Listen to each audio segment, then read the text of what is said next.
ॐ शन्नो मित्रः शं वरुणः शन्नो भवत्वर्यमा शन्न इन्द्रो बृहस्पतिः शन्नो विष्णुरुक्रमः नमो ब्रह्मणे नमस्ते वायो त्वमेव प्रत्यक्षं ब्रह्मासि त्वमेव प्रत्यक्षं ब्रह्म वदिष्यामि ऋतं वदिष्यामि सत्यं वदिष्यामि तन्मामवतु तद्वक्तारमवतु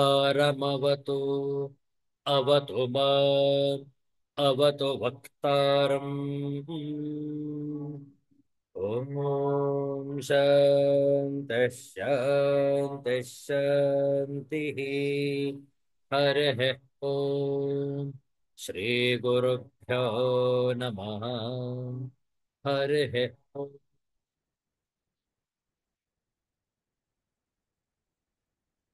Universal prayer. Let's chant this together. O hidden life, vibrant in every atom. O hidden light, shining in every creature. O hidden love, embracing all in oneness. May each who feels himself as one with thee know he is also one with every other.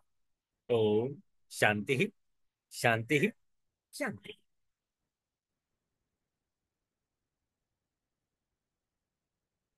ಇಂದು ಆದಿತ್ಯವಾಸರ ಚೈತ್ರ ಬಹುಳ ಪಾಡ್ಯ ಕೃಷ್ಣ ಪಕ್ಷ ಆರಂಭವಾಗಿದೆ.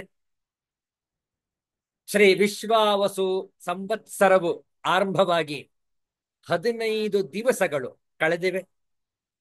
ನಿನ್ನೆ ದಿವಸ ಹುಣ್ಣಿಮೆ. ಬೆಂಗಳೂರು ಮಹಾನಗರದಲ್ಲಿ ಕರಗ ಮಹೋತ್ಸವ ವಿಜೃಂಭಣೆಯಿಂದ ಆಚರಿಸಲಾಯಿತು. ಚೈತ್ರ ಮಾಸದ ಈ ಒಂದು ಅತ್ಯಂತ ಮನೋಹರವಾದಂತಹ ಭಾನುವಾರದ ಮುಸ್ಸಂಜೆಯಲ್ಲಿ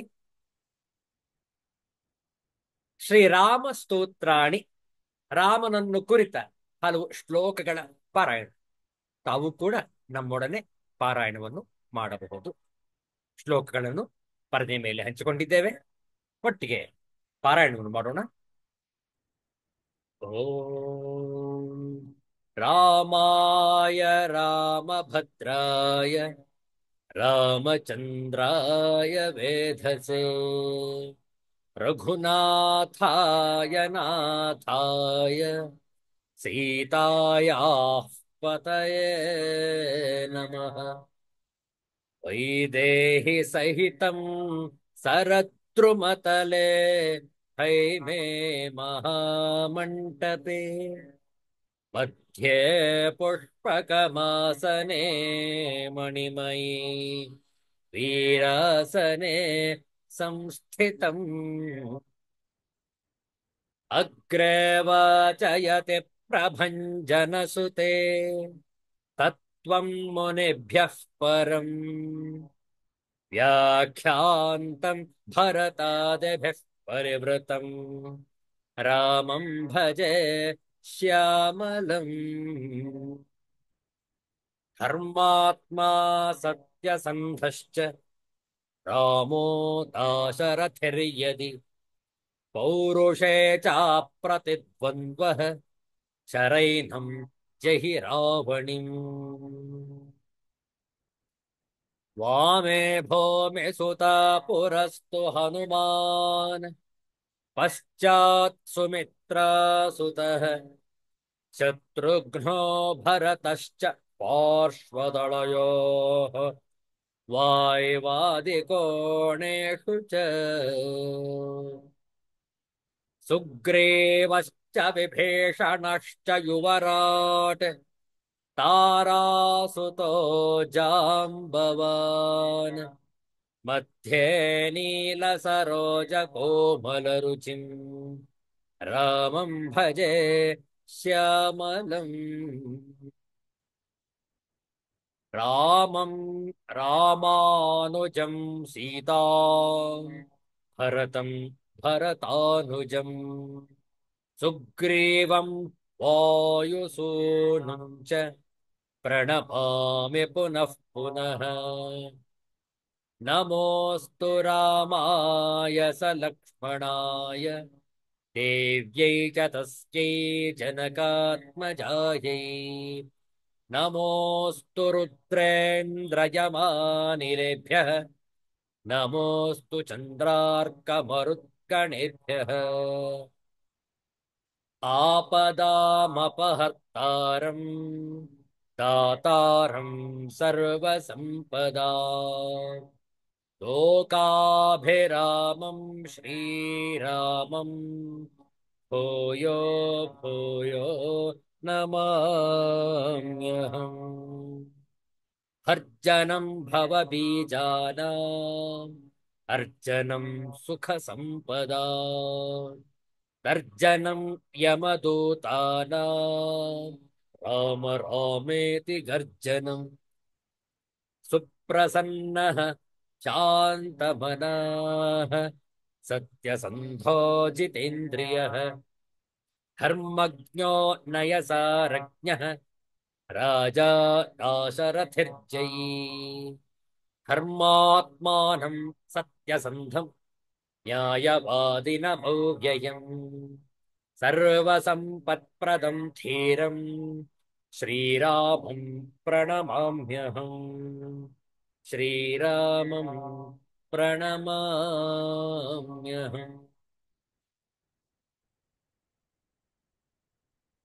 ಪುರಂದರದಾಸರ ಒಂದು ಕೀರ್ತನೆಯನ್ನು ಹಾಡೋಣ. ನಾವು ಹೇಳಿಕೊಡ್ತೇವೆ, ತಾವು ಪುನರಾವರ್ತಿಸಬಹುದು.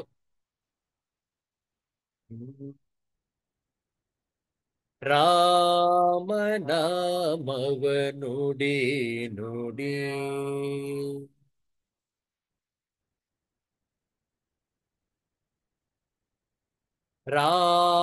ರಾಮನಾಮವ ನುಡಿ ನುಡಿ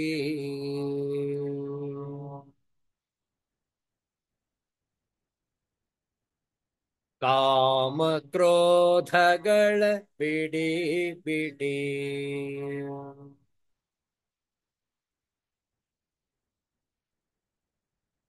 ಕಾಮ ಕ್ರೋಧಗಳ ಬಿಡಿ ಬಿಡಿ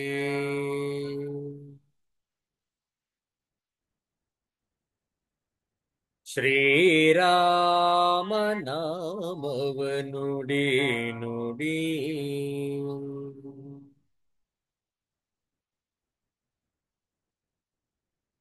ಗುರುಗಳ ಚರಣವ ಹಿಡಿ ಹಿಡಿ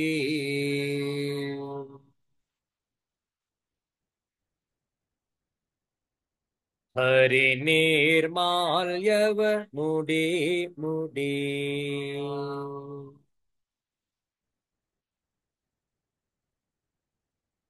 ಕರೆ ಕರೆ ಭವ ಪಾಶ ಕಡಿ ಕಡಿ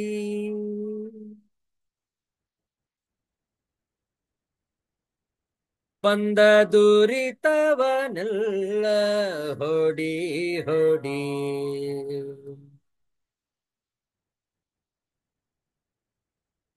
ಶ್ರೀರಾಮ ನಾಮವ ನುಡಿ ನುಡಿ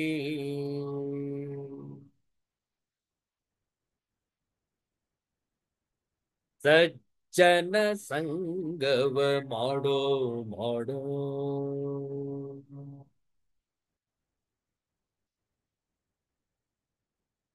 ದುರ್ಜನ ಸಂಗವ ಬಿಡೋ ಬಿಡೋ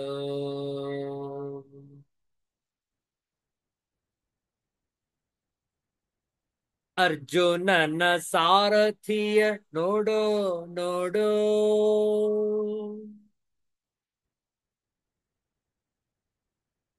ಹರಿ ಭಜನೆಲಿ ಮನ ಇಡೋ ಇಡೋ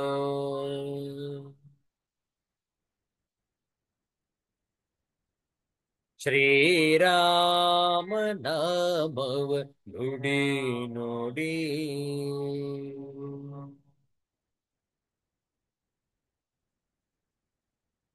करे राजवरदन सारो सारो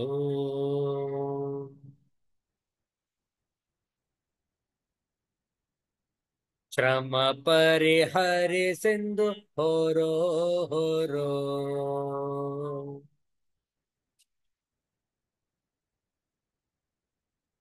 ವರದ ಭೀಮೇಶನ ದುರದಿರೋ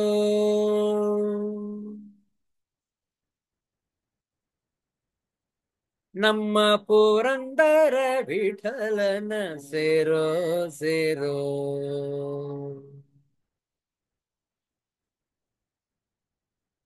ಶ್ರೀರಾಮ ನಾಮವ ನುಡಿ ನುಡಿ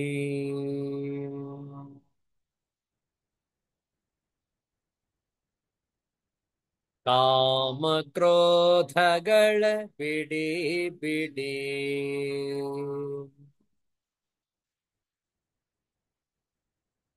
ಶ್ರೀರಾಮ ನಾಮವ ನುಡಿ ನುಡಿ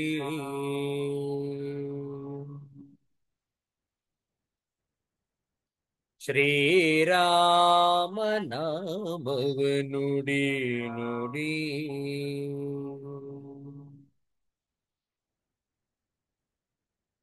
अयोध्यापति श्री रामचंद्र महाराज की जय।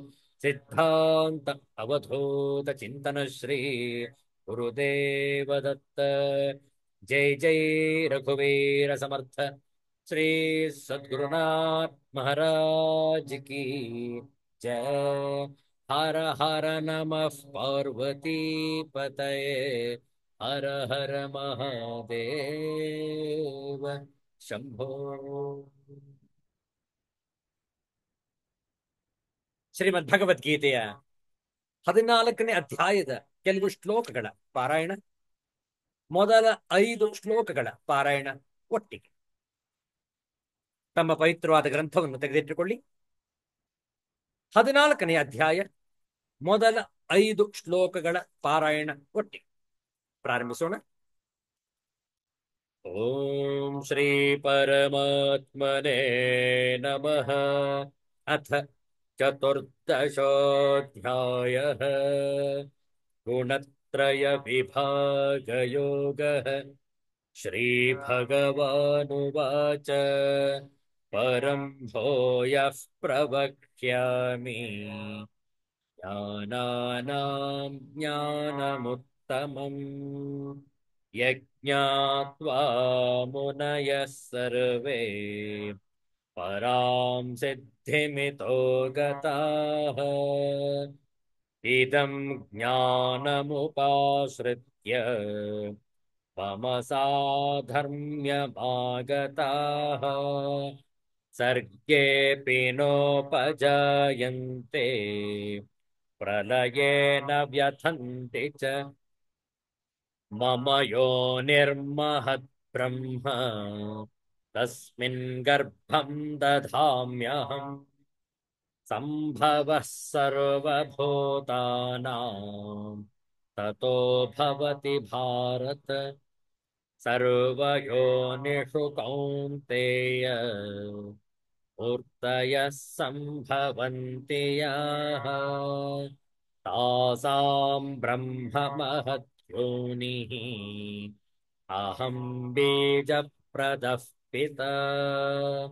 ಸತ್ವಂ ರಜಸ್ತಮ ಇತಿ ಗುಣಾಃ ಪ್ರಕೃತಿ ಸಂಭವಾಃ. ನಿಬಧ್ನನ್ತಿ ಮಹಾಬಾಹೋ ದೇಹೇ ದೇಹಿನಮವ್ಯಯಂ. ಓಂ ಶಾಂತಿ ಶಾಂತಿ ಶಾಂತಿ. ಹರಿಃ ಓಂ ಶ್ರೀ ಗುರುಭ್ಯೋ ನಮಃ. ಹರಿಃ ಓಂ. 5ನೆಯ ಶ್ಲೋಕದಲ್ಲಿ ತಿಳಿಸಲಾಗಿತ್ತು, ಹೇ ಅರ್ಜುನ, ಸತ್ವಗುಣ, ರಜೋಗುಣ ಮತ್ತು ತಮೋಗುಣ ಎಂಬ 3 ಗುಣಗಳು ಪ್ರಕೃತಿಯಿಂದ ಉತ್ಪನ್ನವಾಗಿ ಅವಿನಾಶಿ ಜೀವಾತ್ಮನನ್ನು ದೇಹದಲ್ಲಿ ಬಂಧಿಸುತ್ತವೆ. ಗುಣ ಅಂದ್ರೆ ಹಗ್ಗ. ಹಗ್ಗ ಯಾವ ರೀತಿಯಲ್ಲಿ ಒಬ್ಬನನ್ನು ಕಟ್ಟಿ ಹಾಕುವುದೋ ಅದೇ ರೀತಿಯಲ್ಲಿ ಈ ಗುಣಗಳು, ತ್ರಿಗುಣಗಳು, ಸತ್ವಗುಣ, ರಜೋಗುಣ, ತಮೋಗುಣ ಮನುಷ್ಯನನ್ನು ಬಾಧಿಸುತ್ತವೆ, ಬಂಧಿಸುತ್ತವೆ, ಕಟ್ಟಿ ಹಾಕುತ್ತವೆ.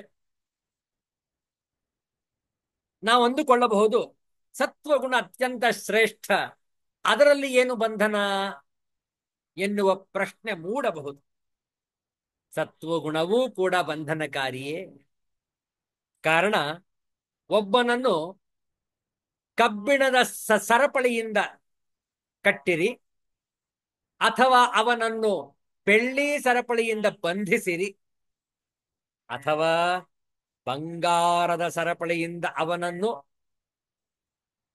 ಕಟ್ಟಿ ಹಾಕಿಬಿಡಿ, ಯಾವುದೇ ಸರಪಳಿಯನ್ನು ಬಳಸಿದರೂ ಬಂಧನ ಬಂಧನವೇ, ಬಿಡುಗಡೆ ಆಗುವುದಿಲ್ಲ. ಯಾಕೆಂದ್ರೆ ಎಲ್ಲ ಸರಪಳಿಗಳೇ, ಹಗ್ಗವೇ, ಅದು ಕಟ್ಟಿ ಹಾಕ್ಬಿಡ್ತವೆ. ಸತ್ವಗುಣವೂ ಕೂಡ ಬಂಧನಕಾರಿ. ಹೇಗೆ ನೋಡೋಣ ಮುಂದಿನ 3 ಶ್ಲೋಕದಲ್ಲಿ. ಯಾವ ರೀತಿಯಲ್ಲಿ ಸತ್ವಗುಣ, ರಜೋಗುಣ, ತಮೋಗುಣ 3 ಗುಣಗಳು ಹೇಗೆ ಮನುಷ್ಯನನ್ನು ಬಂಧಿಸುತ್ತವೆ ಎನ್ನುವ ವಿವರಣೆ ಇದೆ. ನೋಡುವ ಮುಂದಿನ 3 ಶ್ಲೋಕ 6, 7 ಮತ್ತು 8. ಮುಂದಿನ ಶ್ಲೋಕ ಪರದೆಯ ಮೇಲೆ ಶ್ಲೋಕವನ್ನು ಹಂಚಿಕೊಳ್ಳುತ್ತೇವೆ.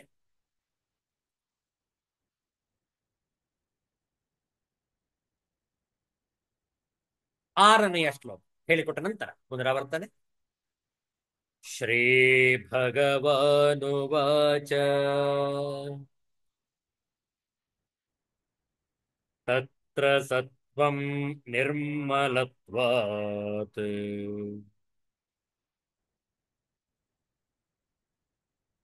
ಪ್ರಕಾಶಕಮನಾಮಯಂ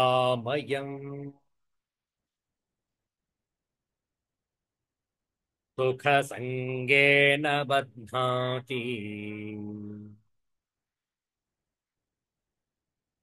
ನ ಸಂಗೇನ ಚಾನಘ.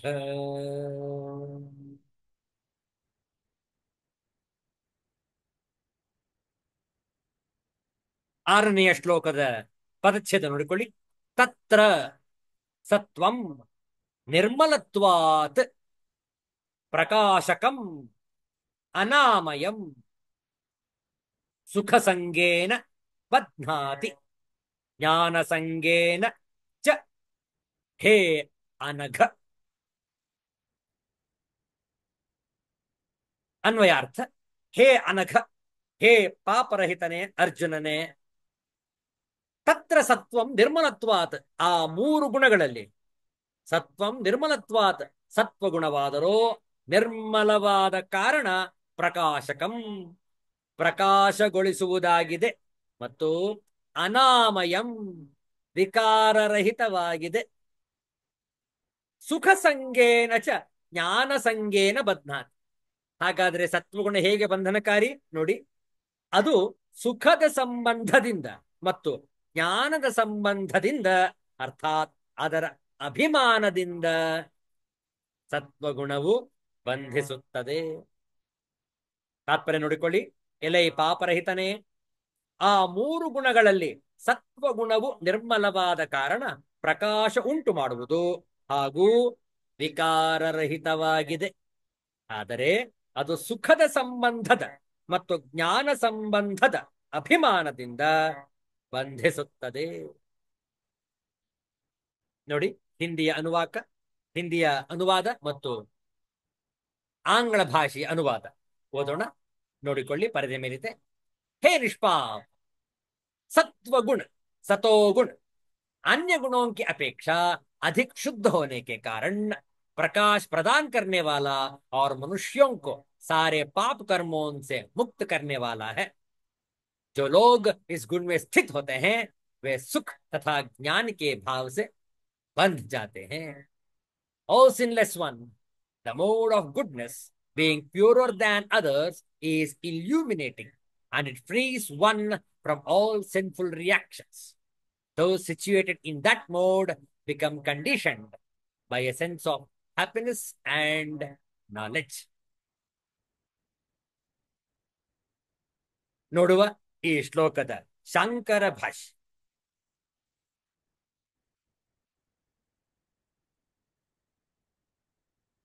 ಸತ್ವಗುಣವೂ ಕೂಡ ಬಂಧನಕಾರಿ. ತತ್ರ ಸತ್ವಾದೀನಾಂ ಸತ್ವಸ್ಯೈವ ತಾವತ್ ಲಕ್ಷಣಂ ಉಚ್ಯತೆ. ಸತ್ವವೇ ಮುಂತಾದ ಗುಣಗಳಲ್ಲಿ ಮೊದಲು ಸತ್ವಕ್ಕೆ ಲಕ್ಷಣವನ್ನು ಹೇಳಲಾಗುತ್ತದೆ. ನಿರ್ಮಲತ್ವಾತ್ ಸ್ಫಟಿಕಮಣಿರಿವ ಪ್ರಕಾಶಕಂ ಅನಾಮಯಂ ನಿರುಪದ್ರವಂ ಸತ್ವಂ ಬಧ್ನಾತಿ. ಕಥಂ? ಸುಖ ಸಂಗೇನ. ಸುಖೀ ಅಹಂ ಇತಿ ವಿಷಯಭೂತಸ್ಯ ಸುಖಸ್ಯ ವಿಷಯಿಣೀ ಆತ್ಮನಿ ಸಂಶ್ಲೇಷಾಪಾದನಂ ಮೃಷೈವ ಸುಖೇ ಸಂಜನಂ ಇತಿ ತೈಷಾ ಅವಿದ್ಯಾ. ನಹಿ ವಿಷಯಧರ್ಮಃ ವಿಷಯಿಣೋ ಭವತಿ ಇಚ್ಛಾದಿ ಚ ಧೃತ್ಯಂತಂ ಕ್ಷೇತ್ರಸ್ಯೈವ ವಿಷಯಸ್ಯ ಧರ್ಮಃ ಇತಿ ಉಕ್ತಂ ಭಗವತಾ. ಅತಃ ಅವಿದ್ಯಯೈವ ಸ್ವಕೀಯ ಧರ್ಮಭೂತಯ ವಿಷಯ ವಿಷಯ ವಿಷಯ್ಯ ವಿವೇಕ ಲಕ್ಷಣಯ ಅಸ್ವಾತ್ಮಭೂತೆ ಸುಖೇ ಸಂಜಯತೀವ ಆಸಕ್ತಮಿವ ಕರೋತಿ ಅಸಂಗಂ ಸಕ್ತಮಿವ ಕರೋತಿ ಅಸುಖಿನಂ ಸುಖಿನಂ ಇವ. ತಥಾ ಜ್ಞಾನಸಂಗೇನ ಚ ಜ್ಞಾನಂ ಇತಿ ಸುಖ ಚರ್ಯ ಸುಖ ಸಾಹಚರ್ಯಾತ್ ಕ್ಷೇತ್ರಸ್ಯೈವ ವಿಷಯಸ್ಯ ಅಂತಃಕರಣಸ್ಯ ಧರ್ಮಃ ನಾತ್ಮನಃ. ಆತ್ಮಧರ್ಮತ್ವೇ ಸಂಗಾನುಪಪತ್ತೇಃ ಬಂಧಾನುಪಪತ್ತೇಶ್ಚ ಸುಖೇ ಇವ ಜ್ಞಾನಾದೌ ಸಂಗೋ ಮಂತವ್ಯಃ. ಹೇ ಅನಘ, ಹೇ ನಿಷ್ಪಾಪ, ಹೇ ಅಪಾಪ. ಭಾಷ್ಯಾರ್ಥ ನೋಡಿಕೊಳ್ಳಿ. ಸ್ಫಟಿಕಮಣಿಯಂತೆ ನಿರ್ಮಲವಾಗಿರುವುದರಿಂದ ಪ್ರಕಾಶವಾಗಿಯೂ ಅನಾಮಯವಾಗಿಯೂ ಯಾವ ದೋಷವೂ ಇಲ್ಲದ್ದಾಗಿಯೋ ಇರುವ ಸತ್ವವು ಬಂಧಿಸುತ್ತದೆ. ಹೇಗೆ ಎಂದರೆ ಸುಖದಿಂದ.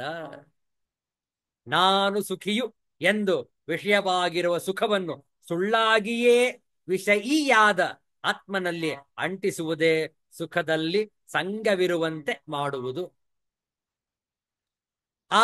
ಇದು ಅವಿದ್ಯೆಯು. ಏಕೆಂದರೆ ವಿಷಯದ ಧರ್ಮವು ವಿಷಯೀ ಆಗಲಾರದು. ಇಚ್ಛೆಯು ಮೊದಲಾಗಿ ವಿಷಯದ ಧರ್ಮವನ್ನು ವಿಷಯಿಯಲ್ಲಿ ಆರೋಪಿಸುವುದೇ ಅವಿದ್ಯೆ ಎಂದು ಹೇಳಿದಂತೆ ಆಯಿತು. ಇಚ್ಛೆಯು ಮೊದಲಾಗಿ ಧೃತಿಯವರೆಗಿನ ಎಲ್ಲವೂ ವಿಷಯವಾದ ಕ್ಷೇತ್ರದ ಧರ್ಮವೇ ಎಂದು ಭಗವಂತನು 13ನೇ ಅಧ್ಯಾಯದಲ್ಲಿ ಆಗಲೇ ತಿಳಿಸಿದ್ದಾನೆ, ಕ್ಷೇತ್ರಜ್ಞ ವಿಭಾಗ ಯೋಗದಲ್ಲಿ. ಆದ್ದರಿಂದ ವಿಷಯಿಗಳ ವಿವೇಕವಿಲ್ಲದಿರುವುದೆಂಬ ತನ್ನ ಧರ್ಮವಾದ ಅವಿದ್ಯೆಯಿಂದಲೇ ಆತ್ಮನನ್ನು ಅವನ ಸ್ವರೂಪವಲ್ಲದ ಸುಖದಲ್ಲಿ ಸಂಗವುಳ್ಳವನ್ನಾಗಿಸುವಂತೆ ಇರುತ್ತದೆ. ಆಸಕ್ತನಾಗಿರುವವನಂತೆ ಮಾಡುತ್ತದೆ. ಆಸಕ್ತನನ್ನು ಸಕ್ತನಾಗಿರುವಂತೆಯೂ ಅಸುಖಿಯನ್ನು ಸುಖಿಯಾಗಿರುವಂತೆಯೂ ಮಾಡುತ್ತದೆ. ಇದರಂತೆ ಜ್ಞಾನ ಸಂಘದಿಂದಲೂ ಬಂಧಿಸುತ್ತದೆ. ಇಲ್ಲಿ ಜ್ಞಾನವೆಂಬುದು ಸುಖದ ಜೊತೆಯಲ್ಲಿ ಹೇಳಿರುವುದಾದ್ದರಿಂದ ವಿಷಯವಾದ ಕ್ಷೇತ್ರವೇ ಆಗಿರುವ ಅಂತಃಕರಣದ ಧರ್ಮವೇ ಹೊರತು ಆತ್ಮನ ಧರ್ಮವಲ್ಲ. ಅವಿದ್ಯೆಯಿಂದ ಕ್ಷೇತ್ರ ಧರ್ಮವಾದ ಸುಖ ಜ್ಞಾನ ಮುಂತಾದ ವೃತ್ತಿಗಳ ರೂಪವಾದ ವಿಕಾರವನ್ನು ಆತ್ಮನ ಮೇಲೆಯೇ ಹಾಕಿಕೊಳ್ಳುತ್ತಾರೆ ಎಂದು ಅಭಿಪ್ರಾಯ. ಏಕೆಂದರೆ ಆತ್ಮನ ಧರ್ಮವಾಗಿದ್ದರೆ ಅದರ ಸಂಘವೆಂಬುದು ಹೊಂದಲಾರದು, ಬಂಧವೆಂಬುದು ಹೊಂದಲಾರದು. ಆತ್ಮನ ಧರ್ಮವು ಅವನ ಸ್ವರೂಪವೇ ಆಗಿರುವುದರಿಂದ ಅವನಿಗೆ ಅದರಲ್ಲಿ ಸಂಘವಾಗಲಿ ಅದರಿಂದ ಬಂಧವಾಗಲಿ ಆಗುವ ಹಾಗಿಲ್ಲ. ಸುಖದಲ್ಲಿ ಹೇಗೋ ಹಾಗೆ ಜ್ಞಾನವೇ ಮುಂತಾದವುಗಳಲ್ಲಿಯೂ ಸಂಘವನ್ನು ಅರಿಯಬೇಕು. ವೈರಾಗ್ಯ, ಐಶ್ವರ್ಯ ಮುಂತಾದವುಗಳಲ್ಲಿ ಎಂದರೂ ಆಗಬಹುದು. ಈ ಅಧ್ಯಾಯದಲ್ಲಿ ಹೇಳಿರುವ ಸಂಘಗಳೆಲ್ಲವೂ ಸುಖ ಸಂಘದಂತೆ ಕ್ಷೇತ್ರಜ್ಞನ ಅವಿವೇಕದಿಂದುಂಟಾಗುವ ಅಧ್ಯಾಸದ ಫಲವೆಂದು ತಿಳಿಯಬೇಕು. ಅನಘ ಎಂದರೆ ಪಾಪರಹಿತ ಎಂದರ್ಥ. ಇದರಿಂದ ನಮಗೆ ಅರ್ಥವಾಗಬೇಕು, ಸತ್ವಗುಣವೂ ಕೂಡ ಬಂಧನಕಾರಿ. ಮುಂದೆ ನೋಡುವ, ರಜೋಗುಣ ಹೇಗೆ ಬಂಧನಕಾರಿ ವಿಚಾರ ಮಾಡುವ.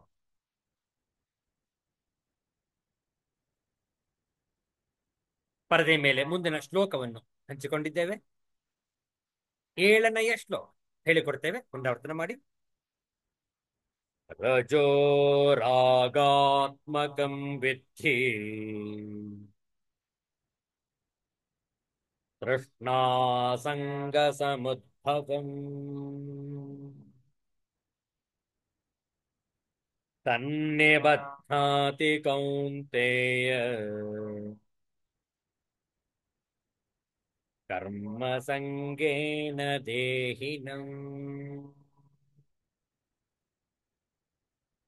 ರಜಃ ರಾಗಾತ್ಮಕಂ ವಿದ್ಧಿ ತೃಷ್ಣಾಸಂಗ ಸಮುದ್ಭವಂ ತತ್ ನಿಬಧ್ನಾತಿ ಕೌಂತೆಯ ಕರ್ಮ ಸಂಗೇನ ದೇಹಿನಂ. ಅನ್ವಯಾರ್ಥ ನೋಡಿಕೊಳ್ಳಿ. ಹೇ ಕೌಂತೆಯ, ರಾಗಾತ್ಮಕಂ ರಜಃ ತೃಷ್ಣಾಸಂಗ ಸಮುದ್ಭವಂ ವಿದ್ಧಿ. ರಾಗರೂಪಿ ರಜೋಗುಣವು ಕಾಮನೆ ಮತ್ತು ಆಸಕ್ತಿಯಿಂದ ಉತ್ಪನ್ನವಾದುದೆಂದು ನೀನು ತಿಳಿ. ತತ್ ದೇಹಿನಂ ಕರ್ಮಸಂಗೇನ ನಿಬಧ್ನಾತಿ. ಅದು ಈ ಜೀವಾತ್ಮನನ್ನು ಕರ್ಮಗಳ ಮತ್ತು ಅವುಗಳ ಫಲದ ಸಂಬಂಧದಿಂದ ಬಂಧಿಸುತ್ತದೆ. ತಾತ್ಪರ್ಯ ನೋಡಿಕೊಳ್ಳಿ. ಎಲೆ ಅರ್ಜುನ, ರಾಗರೂಪಿ ರಜೋಗುಣವು ಕಾಮನೆ ಮತ್ತು ಆಸಕ್ತಿಯಿಂದ ಉತ್ಪನ್ನವಾದುದು ಎಂದು ನೀನು ತಿಳಿ. ಅದು ಈ ಜೀವಾತ್ಮನನ್ನು ಕರ್ಮಗಳ ಹಾಗೂ ಅವುಗಳ ಫಲಗಳ ಸಂಬಂಧದಿಂದ ಬಂಧಿಸುತ್ತದೆ. ನೋಡಿ, ಕರ್ಮಫಲ ಸಿದ್ಧಾಂತ ಇಲ್ಲಿ ಹೇಳಲಾಗಿದೆ. ಇದರ ಹಿಂದಿಯ ಅನುವಾದ ಹಾಗೂ ಆಂಗ್ಲ ಭಾಷೆ ಅನುವಾದವನ್ನು ಕೂಡ ನೋಡೋಣ. हे कुंती पुत्र, रजोगुण की उत्पत्ति असीम आकांक्षाओं तथा तृष्णाओं से होती है और इसी के कारण से यह देहधारी जीव सकाम कर्मों से बंध जाता है. The mode of passion is born of unlimited desires and longings, O son of Kunti, and because of this one is bound to material fruitive activities. ನೋಡಿ, ರಜೋಗುಣದಿಂದ ಯಾವ ರೀತಿ ಅದು ನಮ್ಮನ್ನು ಬಂಧಿಸುತ್ತದೆ, ಬಾಧಿಸುತ್ತದೆ ನೋಡುವ ಆಚಾರ್ಯ ಶಂಕರರ ಭಾಷ್ಯ. ರಜೋಗುಣವು ಬಂಧನಕ್ಕೆ ಹೇಗೆ ಕಾರಣ ಅನ್ನುವಂಥದ್ದನ್ನು ಈ 7ನೆಯ ಶ್ಲೋಕದಲ್ಲಿ ತಿಳಿಸಲಾಗಿದೆ. ಆಚಾರ್ಯ ಶಂಕರರ ಭಾಷ್ಯ. ರಜಃ ರಾಗಾತ್ಮಕಂ ರಂಜನಾತ್ ರಾಗಃ ಕೈರಿಕಾದಿವತ್ ರಾಗಾತ್ಮಕಂ ವಿದ್ಧಿ ಜಾನೀಹಿ. ತೃಷ್ಣಾಸಂಗ ಸಮುದ್ಭವಂ. ತೃಷ್ಣಾ ಅಪ್ರಾಪ್ತಾಭಿಲಾಷಃ, ಆಸಂಗಃ ಪ್ರಾಪ್ತೆ ವಿಷಯೇ ಮನಸಃ ಪ್ರೀತಿಲಕ್ಷಣಃ ಸಂಶ್ಲೇಷಃ. ತೃಷ್ಣಾಸಂಗಯೋಃ ಸಮುದ್ಭವಂ ತೃಷ್ಣಾಸಂಗ ಸಮುದ್ಭವಂ ತತ್ ನಿಬಧ್ನಾತಿ ತತ್ ರಜಃ ನಿಬಧ್ನಾತಿ. ಹೇ ಕೌಂತೆಯ, ಹೇ ಅರ್ಜುನ, ಕರ್ಮಸಂಗೇನ ದೃಷ್ಟಾರ್ಥೇಷು ಕರ್ಮಸು ಸಂಜನಂ ತತ್ಪರತಾ ಕರ್ಮಸಂಗಃ ತೇನ ನಿಬಧ್ನಾತಿ ರಜಃ ದೇಹಿನಂ. ರಜವು ರಾಗಾತ್ಮಕಂ. ಹುರಿ ಮಂಜು ಮುಂತಾದವುಗಳಂತೆ ಬಣ್ಣ ಹಾಕುತ್ತಿರುವುದರಿಂದ ರಾಗ ಸ್ವರೂಪವಾದದ್ದು ಎಂದು ಅರಿತುಕೋ. ಅದು ತೃಷ್ಣಾಸಂಗಗಳಿಗೆ ಕಾರಣವು. ತೃಷ್ಣೆ ಎಂದರೆ ಸಿಕ್ಕದೆ ಇರುವುದರಲ್ಲಿರುವ ಅಭಿಲಾಷೆ. ಯಾವುದಿದೆಯೋ ಅದನ್ನು ಮರೆತು ಬಿಡ್ತಾರೆ, ಯಾವುದಿಲ್ಲ ಅದು ಬೇಕು ಎಂದು ಮನಸ್ಸು ಹಾತೊರೆಯುತ್ತದೆ. ಅದೇ ರಜೋಗುಣ. ಆಸಂಗವೆಂದರೆ ಸಿಕ್ಕಿರುವ ವಿಷಯದಲ್ಲಿ ಮನಸ್ಸು ಸಂತೋಷ ಪಡುವುದೆಂಬ ಅಂಟು. ಈ ತೃಷ್ಣೆ ಮತ್ತು ಅಸಂಗ ಇವುಗಳಿಗೆ ಕಾರಣವಾಗಿರುವುದು ತೃಷ್ಣೆ ಮತ್ತು ಆಸಂಗ. ಅಸಂಗ ಅಲ್ಲ, ಆಸಂಗ. ತೃಷ್ಣೆ ಮತ್ತು ಆಸಂಗ ಇವುಗಳಿಗೆ ಕಾರಣವಾಗಿರುವುದು ತೃಷ್ಣಾಸಂಗ ಸಮುದ್ಭವವು. ಅದು ಈ ರಜೋಗುಣವು. ಎಲೆ ಕೌಂತನೇ, ಕರ್ಮಸಂಗದಿಂದ ಬಂಧಿಸುತ್ತದೆ, ಕಟ್ಟಿ ಹಾಕುತ್ತದೆ.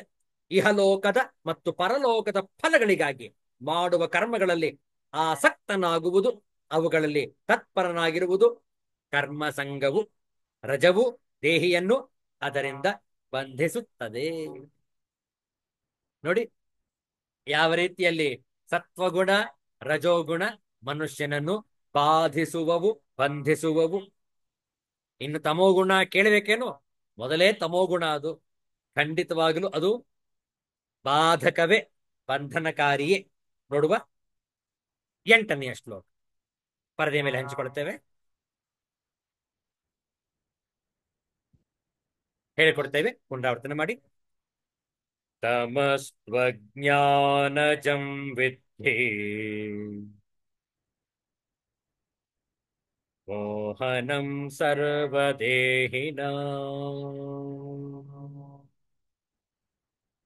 ಪ್ರಮಾದಾಲಸ್ಯ ನಿದ್ರಾಭಿಃ ತನ್ನಿಬಧ್ನಾತಿ ಭಾರತ. ಪದಚ್ಛೇದ. ತಮಃ ತು ಅಜ್ಞಾನಜಂ ವಿದ್ಧಿ ಮೋಹನಂ ಸರ್ವದೇಹಿನಾಂ ಪ್ರಮಾದ ಆಲಸ್ಯ ನಿದ್ರಾಭಿಃ ತತ್ ನಿಬಧ್ನಾತಿ ಭಾರತ. ಹೇ ಭಾರತ, ಹೇ ಅರ್ಜುನ, ಸರ್ವದೇಹಿನಾಂ ಮೋಹನಂ ತಮಃ, ಎಲ್ಲ ದೇಹಾಭಿಮಾನಿಗಳನ್ನು ಮೋಹಗೊಳಿಸುವ ತಮೋಗುಣ. ತಮಹತು ಅಜ್ಞಾನದಂ ವಿದ್ಧಿ, ಈ ತಮೋಗುಣವಾದರೋ ಅಜ್ಞಾನದಿಂದ ಉತ್ಪನ್ನವಾದುದೆಂದು ನೀನು ತಿಳಿ. ತತ್ ದೇಹಿನಂ ಪ್ರಮಾದ ಆಲಸ್ಯ ನಿದ್ರಾಭಿಃ ನಿಬಧ್ನಾತಿ, ಆ ತಮೋಗುಣವು ಈ ಜೀವಾತ್ಮನನ್ನು ಪ್ರಮಾದ, ಪ್ರಮಾದ ಎಂದರೆ ಇಂದ್ರಿಯಗಳ ಮತ್ತು ಅಂತಃಕರಣಗಳ ವ್ಯರ್ಥ ಪ್ರಯತ್ನಗಳ ಹೆಸರು ಪ್ರಮಾದ. ಮತ್ತೊಮ್ಮೆ ಹೇಳ್ತೇವೆ, ಇಂದ್ರಿಯಗಳ ಮತ್ತು ಅಂತಃಕರಣಗಳ ವ್ಯರ್ಥ ಪ್ರಯತ್ನ ಪ್ರಮಾದ. ಆಲಸ್ಯ, ಆಲಸ್ಯ ಕರ್ತವ್ಯ ಕರ್ಮಗಳ ಅಪ್ರವೃತ್ತಿ ರೂಪಿ ನಿರುದ್ಯೋಗದ ಹೆಸರು ಆಲಸ್ಯ, ಲಿಥಾರ್ಜಿ, ಲೇಜಿನೆಸ್. ಮತ್ತು ನಿದ್ರೆ, ನಿದ್ರೆ ಗಾಢ ನಿದ್ರೆ, ಸುಷುಪ್ತಿ ಅವಸ್ಥೆ. ತಮೋಗುಣವು ಈ ರೀತಿಯಲ್ಲಿ ನಿಬಧ್ನಾತಿ, ಬಂಧಿಸುತ್ತದೆ. ತಾತ್ಪರ್ಯ ನೋಡಿಕೊಳ್ಳಿ. ಎಲೈ ಅರ್ಜುನ, ಎಲ್ಲ ದೇಹಾಭಿಮಾನಿಗಳನ್ನು ಮೋಹಗೊಳಿಸುವ ತಮೋಗುಣವು ಅಜ್ಞಾನದಿಂದ ಉಂಟಾಗಿದೆ ಎಂದು ತಿಳಿ. ಅದು ಈ ಜೀವಾತ್ಮನನ್ನು ಪ್ರಮಾದ, ಆಲಸ್ಯ ಮತ್ತು ನಿದ್ದೆ ಇವುಗಳಿಂದ ಬಂಧಿಸುತ್ತದೆ. ಹಿಂದಿ ಹಾಗೂ ಆಂಗ್ಲ ಭಾಷೆಯ ಅನುವಾದವನ್ನು ಓದೋಣ. हे भरत पुत्र, तुम जान लो कि अज्ञान से उत्पन्न तमोगुण समस्त देहधारी जीवों का मोह है. इस गुण के प्रतिफल पागलपन, प्रमाद, आलस्य तथा नींद है जो बद्ध जीव को बांधते हैं. ओ son of Bharat, the mode of ignorance causes the delusion of all living entities. The result of this mode is madness, indolence, and sleep, which bind the conditioned soul. ನೋಡುವ ಆಚಾರ್ಯ ಶಂಕರರ ಭಾಷ್ಯ ತಮೋಗುಣ ಹೇಗೆ ಬಂಧನಕಾರಿ ಎಂಬುದನ್ನು ಆಚಾರ್ಯ ಶಂಕರರು ತಮ್ಮ ಭಾಷ್ಯದಲ್ಲಿ ವಿವರಿಸಿರುವರು. ತಮಃ ತು ತೃತೀಯ ಗುಣ ಅಜ್ಞಾನಜಂ, ಅಜ್ಞಾನಾತ್ ಜಾತಂ ಅಜ್ಞಾನಜಂ ವಿದ್ಧಿ. ಮೋಹನಂ ಮೋಹಕರಂ ಅವಿವೇಕಕರಂ ಸರ್ವದೇಹಿನಾಂ ಸರ್ವೇಷಾಂ ದೇಹವತಾಂ ಪ್ರಮಾದಾಲಸ್ಯ ನಿದ್ರಾಭಿಃ ಪ್ರಮಾದಶ್ಚ ಆಲಸ್ಯಂಚ ನಿದ್ರಾ ಚ ಪ್ರಮಾದಾಲಸ್ಯ ನಿದ್ರಾಃ ತಾಭಿಃ ಪ್ರಮಾದಾಲಸ್ಯ ನಿದ್ರಾಭಿಃ ತತ್ ತಮಃ ನಿಬಧ್ನಾತಿ. ಹೇ ಭಾರತ, ಮೂರನೆಯ ಗುಣವಾದ ತಮಸ್ಸಾದರೋ ಅಜ್ಞಾನಜವು, ಅಜ್ಞಾನದಿಂದ ಹುಟ್ಟಿದ್ದು ಎಂದು ತಿಳಿ. ಅಜ್ಞಾನಕೃತವಾದ ಪ್ರಕೃತಿಯಿಂದ ಹುಟ್ಟಿದ್ದು. ಮೂರು ಗುಣಗಳು ಅಜ್ಞಾನದಿಂದಲೇ ಆದವುಗಳಾದರೂ ತಮಸ್ಸು ಅಜ್ಞಾನದ ಸ್ವಭಾವವನ್ನು ಬಿಟ್ಟಿರುವುದಿಲ್ಲ. ಅದು ಸರ್ವದೇಹಿಗಳನ್ನೂ ದೇಹ ಉಳ್ಳವರೆಲ್ಲರನ್ನೂ ಮೋಹಪಡಿಸುವುದು, ಅವರಿಗೆ ಮೋಹವನ್ನು ಉಂಟು ಮಾಡುವಂಥದ್ದು, ಅವಿವೇಕವನ್ನುಂಟು ಮಾಡುವಂಥದ್ದು. ತಮಸ್ಸು ಎದ್ದುಕೊಂಡಾಗ ವಸ್ತುಗಳನ್ನು ವಿಂಗಡಿಸಿ ಅರಿತುಕೊಳ್ಳುವುದಕ್ಕೆ ಆಗುವುದಿಲ್ಲ. ಎಲೆ ಭಾರತನೇ, ಪ್ರಮಾದಾಲಸ್ಯ ನಿದ್ರೆಗಳು ಅವಧಾನವಿಲ್ಲದಿರುವುದು. ಪ್ರಮಾದ ಅವಧಾನವಿಲ್ಲದಿರುವುದು. ಆಲಸ್ಯ ಪಾಲುಮಾರಿಕೆ, ನಿದ್ರೆ ಸುಷುಪ್ತಿ ಅವಸ್ಥೆ, ಇವುಗಳು ಪ್ರಮಾದಾಲಸ್ಯ ನಿದ್ರೆಗಳು. ಆ ಪ್ರಮಾದಾಲಸ್ಯ ನಿದ್ರೆಗಳಿಂದ ಅದು ತಮಸ್ಸು, ಆ ತಮೋಗುಣವು ಕಟ್ಟಿ ಹಾಕುತ್ತದೆ.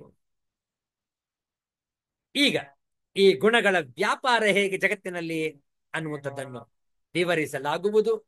ಅದನ್ನು ಮುಂದಿನ ವಾರ ನಾವು ಭೇಟಿಯಾದಾಗ ಮುಂದುವರಿಸೋಣ. ಇಲ್ಲಿಗೆ ಇಂದು ಈ ಸತ್ಸಂಗವನ್ನು ಸಂಪನ್ನಗೊಳಿಸೋಣ ಶಾಂತಿ ಮಂತ್ರದೊಂದಿಗೆ. ಓಂ ಅಸತೋ ಮಾ ಸದ್ಗಮಯ ತಮಸೋ ಮಾ ಜ್ಯೋತಿರ್ಗಮಯ ಮೃತ್ಯೋರ್ಮಾ ಅಮೃತಂಗಮಯ. ಓಂ ಶಾಂತಿ ಶಾಂತಿ ಶಾಂತಿ.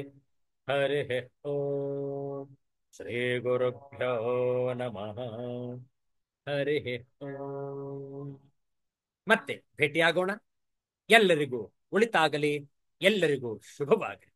ಜೈ ಶ್ರೀ ಗುರುದೇವದ